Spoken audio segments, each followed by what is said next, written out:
कोई किसान है, खेती करता है, वो समझता है कि मैं और खेती करूं, मेरी खेती और हो, मेरे को और पैसा मिले, इससे और शांति से कोई ताल्लुकात नहीं है। वो करे, अपनी खेती और करे, अपने खेत को और बढ़ाए और पैसा कमाए, परंतु वो जो गठरी है हमारे अंदर, उसको भी खोलना जरूरी है।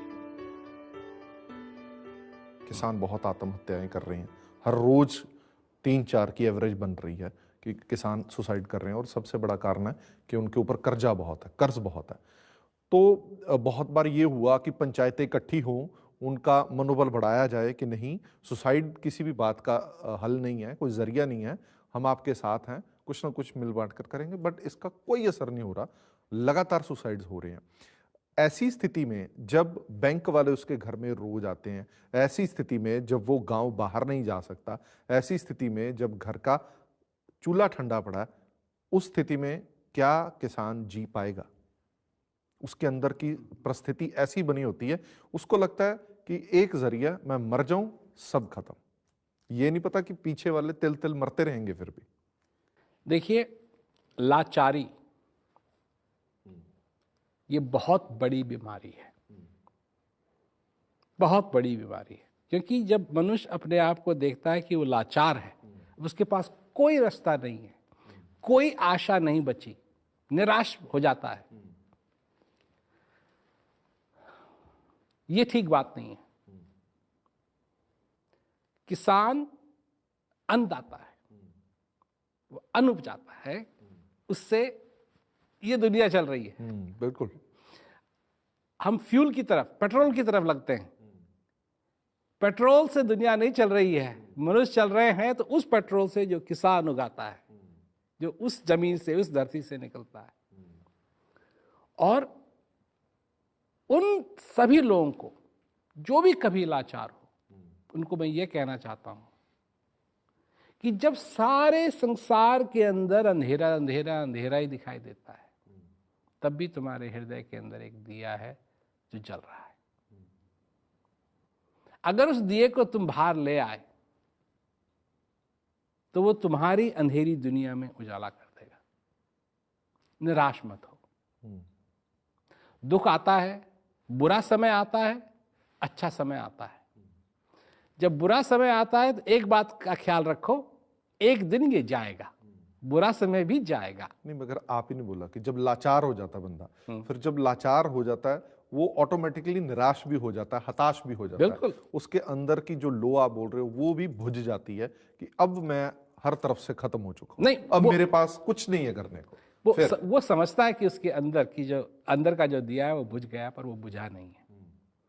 यही मैं पहले कह रहा था कि जब ऐसी चीजें, ऐसी समस्याएं हमारे पास आती हैं और हमको हिला देती हैं, जब अंदर की शक्ति नहीं है, अंदर की शक्ति होना बहुत जरूरी है।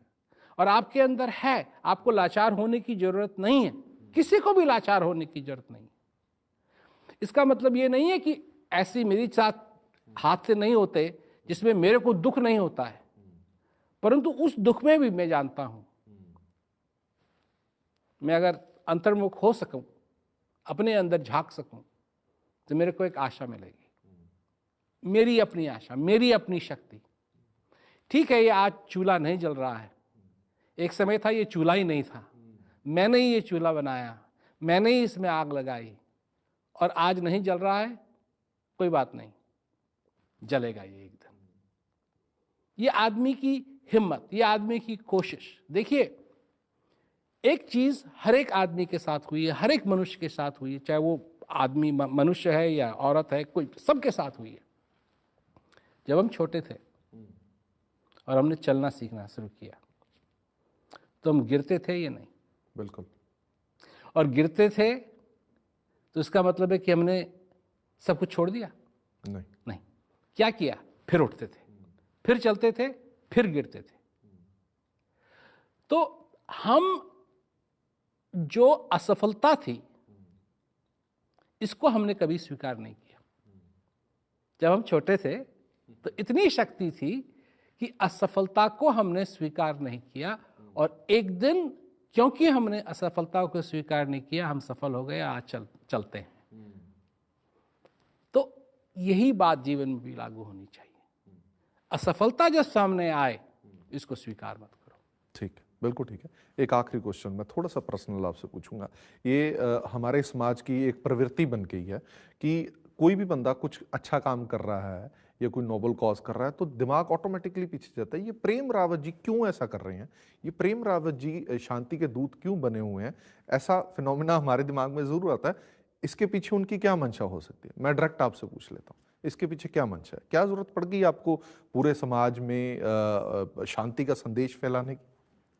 देखिए, मेरे लिए, मैं अपनी निजी बात कर रहा हूं, मैं कुछ भी हो सकता था।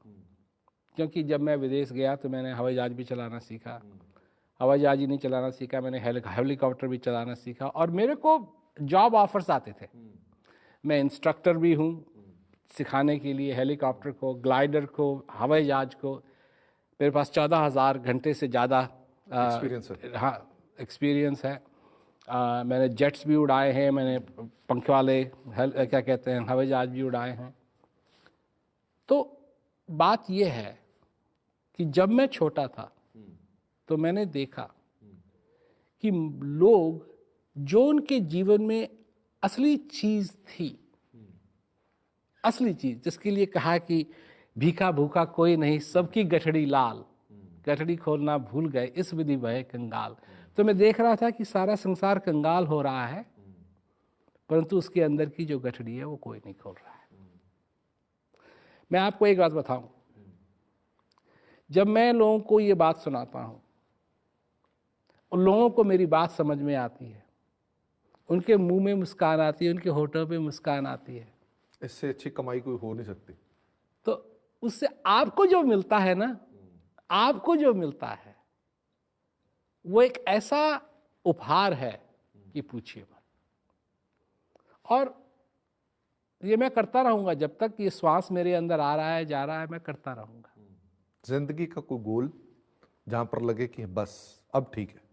नहीं, जब तक आनंद है तब तक आनंद है, उसके बाद हमारा भी कोई पता नहीं कब चले किसी का जाना। नहीं।